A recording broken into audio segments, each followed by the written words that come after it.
All these years, and the view at the Alchemy Commission hasn't changed a bit. The tides come and go, but the ancient sea remains the same. For us Vidyadhara, there's nothing more nostalgic than our homeland. You're a Lofu native, Miss Lingsha? Yes, I grew up here, listening to the sound of waves while researching prescriptions with my mentors and peers at the Alchemy Commission. It's kind of sad, isn't it?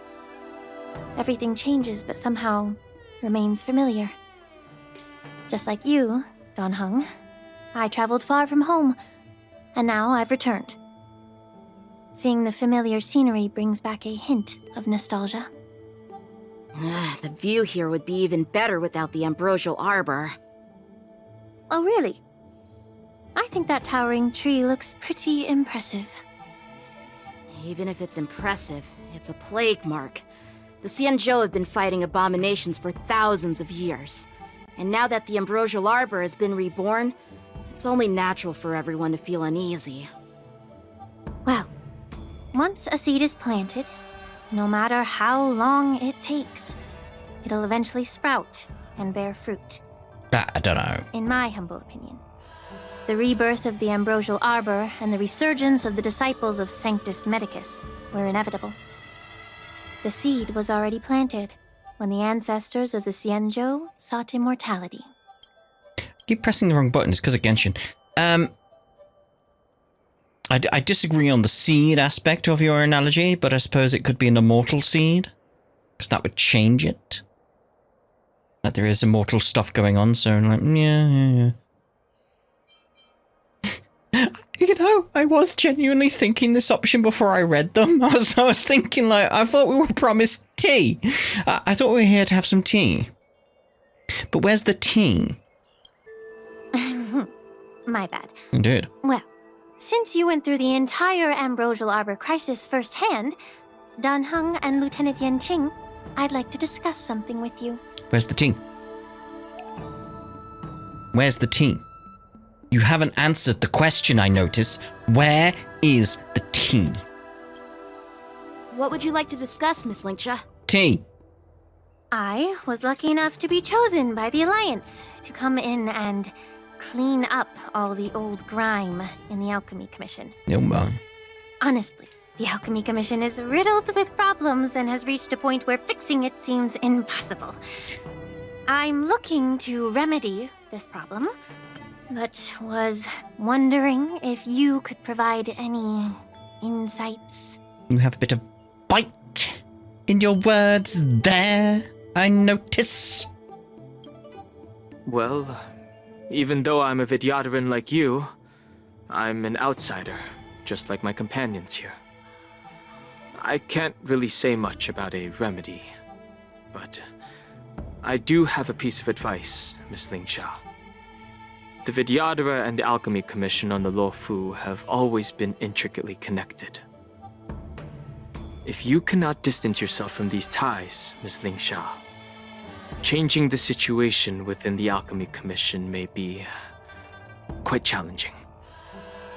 I may not know about politics, but I do know that the disciples of Sanctus Medicus have been operating within the Alchemy Commission for years. If you're determined to root them out, maybe you should discuss it with the General. I see. Thank you for your valuable insights. Now tea? While the Lux Arrow from the Rainbow possesses unparalleled power to sever the ambrosial arbor, it can't sever mortals' desire to prolong their existence. Just like how the Cloud Knights can eliminate the remnants of the disciples of Sanctus Medicus, but are unable to calm the hearts and minds of the people within the Alchemy Commission. Our Xianzhou forebears knew this well, and that's why they entrusted the duty of guarding the roots of the arbor to the Vidyadhara. However, the Vidyadhara are still only mortal beings. 30 years ago, my mentor served as Alchemy Commission's Cauldron Master. She recognized the emerging undercurrents and sought to cleanse the source of the disturbance. Unfortunately, even though she was skilled in the art of healing, She didn't understand the human heart or how to eliminate the sickness lurking within the depths of the Alchemy Commission. In the end, she was framed and exiled to the Juming. I was also implicated and had to leave the Lafu. And guess who arbitrated the case and handed down the sentence? None other than General Jing Yuan himself. Oh. What? You heard it right. The ones responsible for the corruption in the Alchemy Commission are not just the remnants of the disciples of Sanctus Medicus, but even the Divine Foresight himself.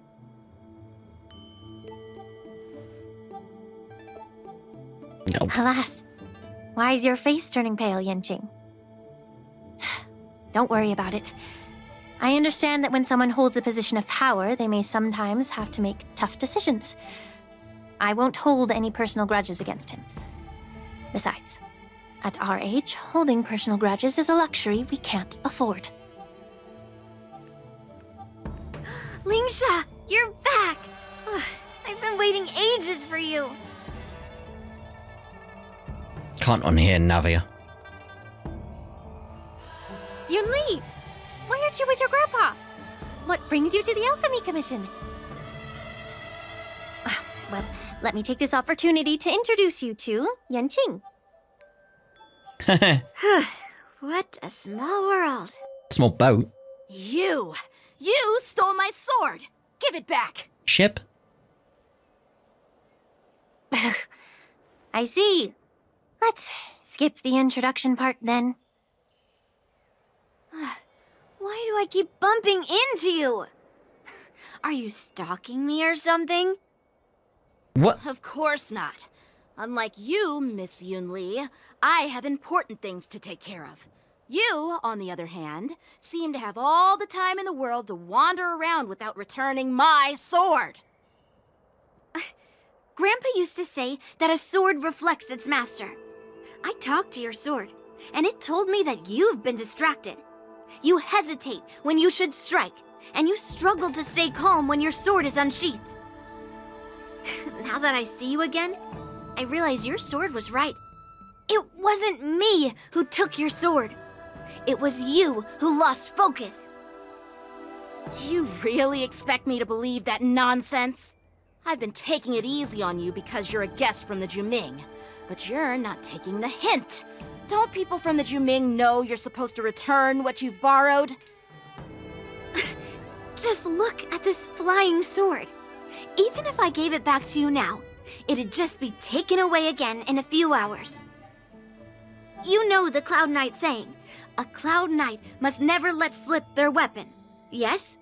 Well, sure, I can give it back to you now, but on the battlefield, that's a whole different story. Poor flying sword. Fine! You don't have to give it back, because I'll take it back myself! Do you guys just need to fight this out and get it over with?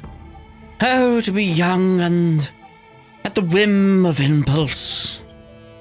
Between these two, who do you think is tougher? Don't get me wrong, I'm just curious. They're equals. Get ready to separate them. It is my first day at the Alchemy Commission. A brawl is definitely not how I imagined celebrating it. Well, since you don't approve, I won't draw my sword here. I didn't mean it in that way. Since you've already drawn your swords, you'd be disappointed if you didn't get to test one another, right? Indeed. I've received reports that the delves near the Alchemy Commission are still infested with abominations. Seems like my predecessors left quite a mess. So, if you two want to determine who's better, why not focus on them instead of each other? Clearing out some abominations? Sounds boring. It's the Cloud Knight's duty to eliminate those abominations. You don't have to ask me twice, Miss Lingsha. I'll help you get rid of them. Oh, you think you're the only one who knows how to behave? If Lingsha needs anything, I'll gladly draw my sword and help her out. It's so heartwarming to see both of you being so sweet and caring. So then, shall we get going? Let's go. Ever since the disciples of Sanctus Medicus were eradicated, their experimental abominations have been festering here. If you want a contest, I'll be the referee. The one who kills the most abominations within 15 minutes wins. Lingsha, as always, you're still an expert in making unpaid work sound so noble and grand. It's for your own good, little Yunli. While you desire to compete against each other, I don't want to see either of you getting hurt.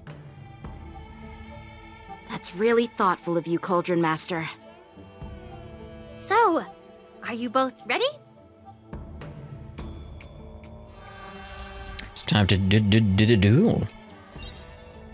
I'm ready though. Ooh. It'll be fine in terms of the characters. Just looking at the party setup. Like, did I want to change it, sort of thing? But I feel it'll be okay. Ugh. Looks like my predecessors left quite a mess. Let me say it again. The one who kills the most abominations within 15 minutes wins. Be careful when you draw your swords, and make sure you don't hurt each other. Can we start now, Lingsha? Very well. When Yunli takes action, she will use attacks to defeat the enemies first. The number of enemies defeated by Yangqing and Yunli is recorded here. But do my attacks Here it count? comes. I'm assuming. Unlimited I'm gonna keep it on firepower. slow so we can see this and this. And see what they look like when it's in slow motion. Aside, amateurs! Fiends or devils! I'll crush them all! Your moment to shine. Light I it mean, up. that did just seem exactly the same, just slower. Right now, the stage is yours. Same with that one. Wipe the floor with them. Yeah, it just seemed the same. Okay. Right. Blade and flight! Cheap trick. I'm scared! Stay put! Get them! Laughing with humanity's end. Elation. Hilarious. Aha! I didn't expect someone who can't even hold on to his sword to actually have some skill. All Damn. for the thrill. Right, we got Silver Wolf Nananan. Have a look at this in slow motion. No more messing around. This next round, real gaming. Bonus round incoming. Crazy.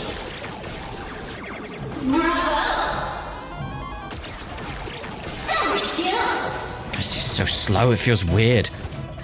Bonus round incoming. Amazing. Super Slay Silver Wolf.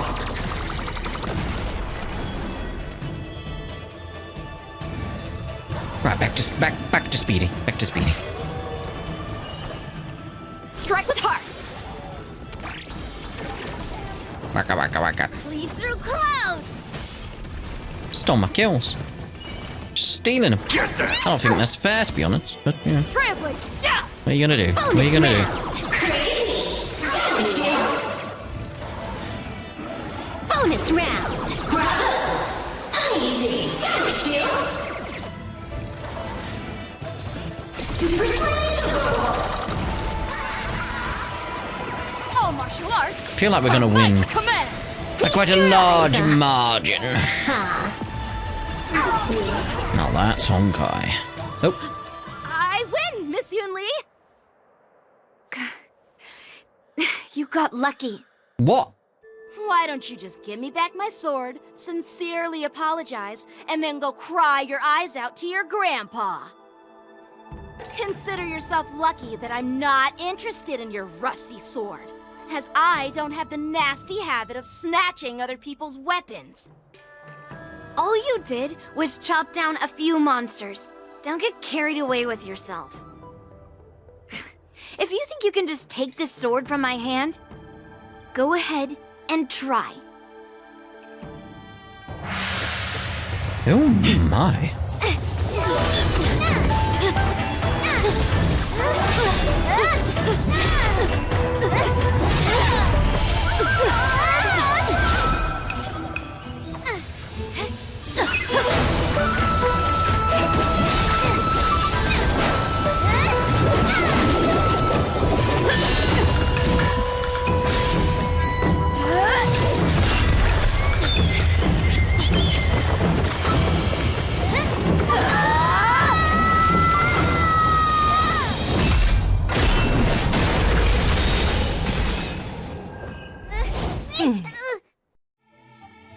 Well fought, my young friends. Hello? However, both of you have shortcomings. One of you focuses on dodging and weaving, while the other relies on brute strength, trying to take down targets with a single strike. Both of your tactics and techniques are lacking. Who are you? Me? I'm just a patient seeking medicine from the Alchemy Commission. A passerby, if you will. I thought I'd see my fill of impressive fights during the war dance. Yet here I am, able to witness a remarkable fight at the Alchemy Commission, of all places. Well, the Lawfu is never short of surprises. However, I have a small suggestion for you. Why don't you settle this dispute fair and square in the war dance's ring? That way, you can resolve your differences with a proper duel and put your grudges behind you. Grudges? No, not at all. Yunli and I, we were just sparring. Sparring? You summoned your flying swords and she swung her sword with full strength. No grudges between you. I don't believe it. Aha! What brings you here, Lady Fei Xiao? Have you finished your health consultation with the Dragon Lady? Fei Xiao? Grandpa always talks about you. Could it be that you're... The Merlin's Claw of the Xianzhou Yaoqing? Looks like I'm quite famous on the Xianzhou Lawfu, too. Of course. Everyone has heard of the Vanquishing General. Known to all and unbeknown to none. Vanquishing General? Isn't that title a bit too narcissistic? I don't like it. Ooh, I heard there's a dozing general on the Lawfu, so I came up with a humble nickname for myself. The Lacking General. Lacking in worries, regrets, and rivals. Sounds much better, right? Yeah, that's a befitting title that sounds both humble and impressive. Now that the sparring session is over, Yanqing and Yunli, shouldn't you politely thank General Fei Xiao for her guidance and bury the hatchet? Here's your sword. Keep it safe. Or it might get taken away again. By the way, we haven't settled the score yet. I'll defeat you fair and square next time we fight. Next time? There'll be a next time? This is how she apologizes? Yeah. Now that I finally got my sword back, I should report to the seat of divine foresight. I'll take my leave, General Fei Xiao.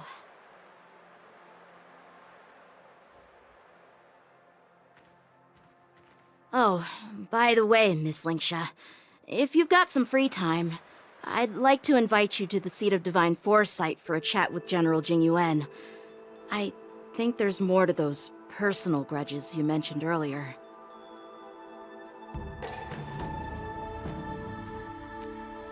Thanks for stepping in, General Fei Xiao.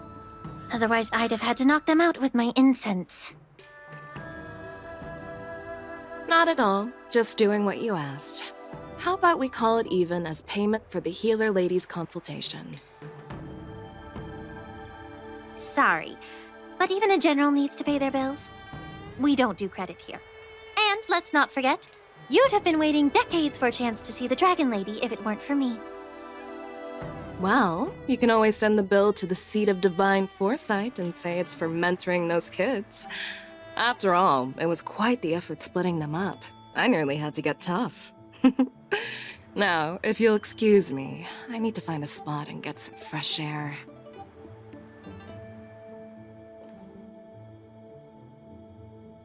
A moment later, she leisurely walks to the ancient seaside.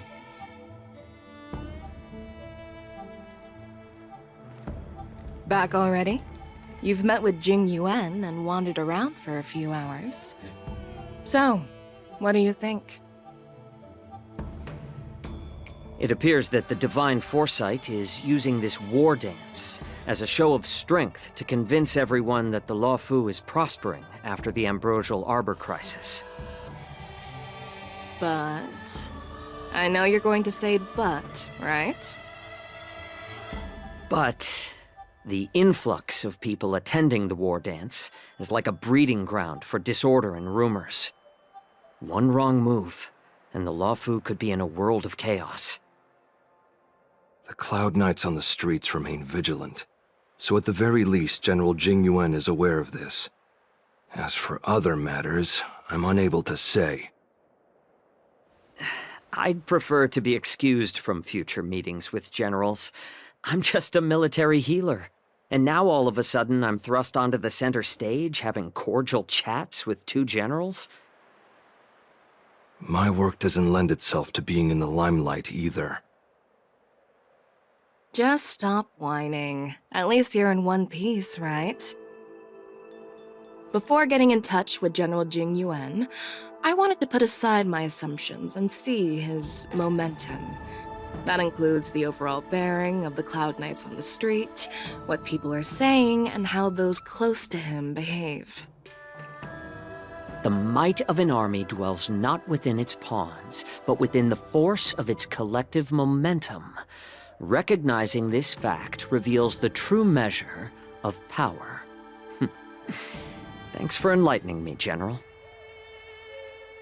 A perfectly clear statement turned confusing thanks to your translation. You've made me lose where I was now.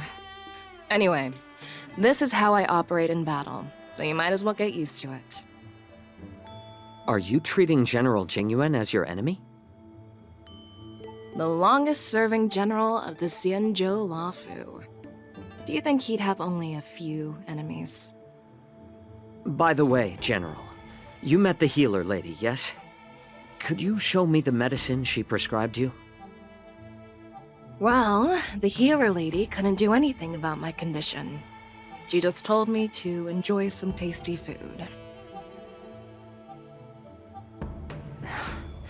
So not even the famed healer lady could help? Don't worry. I'll fulfill my promise and find a way to cure you. Actually, I've found some leads. Well, life and death, Zhao Chou. It's all predetermined.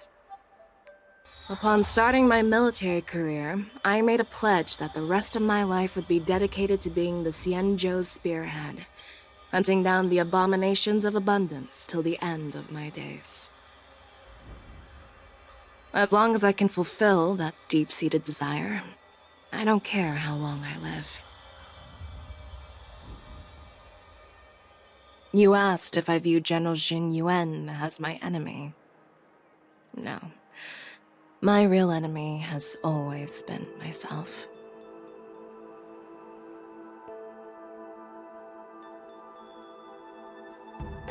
Enjoy some tasty food. So, what's for dinner tonight? Well, he is a cook. Jeez. You really know how to read the room, don't you? You guys figure it out for yourselves. I'm due to catch up with an old war friend I've not seen for quite a long time. Alright. Meanwhile, young Jing and TweetGamer returned somewhere. Hey! Was that the Yaoqing general who just dropped in out of nowhere? Oh, she's so awesome! I mean, when Yun Li swung that massive sword, she just casually blocked her attack with ease. Mine too. Yeah. But to go up against Yoon Lee is quite impressive, you know? That aura of heroism and grace. It almost makes me want to learn Xianzhou swordplay. You think so too, right? Oh yeah, Xianzhou swordplay is really good. Like, really? Really good. Can't you put a little more enthusiasm into it? Nope. Thanks for the kind words, Miss March. The war dance is coming up, and I've been chosen to represent the Cloud Knights in the ceremony. I've had my fair share of defeats lately, and even though I know there are always more skilled swordmasters out there, seeing General Fei Xiao's skills today has made me feel a bit uneasy again. Don't underestimate yourself. After all, generals won't fight in the ring during the war dance. Just remember the state of mind you had when you single-handedly took on me and Blade, putting life and death aside. With that mindset, you can prevail against most challengers. I see. Thanks for the advice, Master Dan Heng. By the way, now that today's events are over, General Jing Yuan wants to invite all of you to the Seat of Divine Foresight. He has something important to discuss. Oh, what now? Something important? I bet it's about how to deal with the generals from the Yao Qing and the Ju Ming. I really don't want to get caught up in grown-up games so soon. I just hope Generals Fei Xiao and Huaiyan can see the truth. We don't need any more chaos on the Luofu before the war dance. There's gonna be chaos. There's bound to be chaos. Ooh, crossing of blades and hearts. Very well. Right, so I'm thinking we'll use this as a place to end this part, and in the next part we'll go see what's happening now. Because there's going to be something else going on. Oh dear. See you in the next part. Ta-da for now.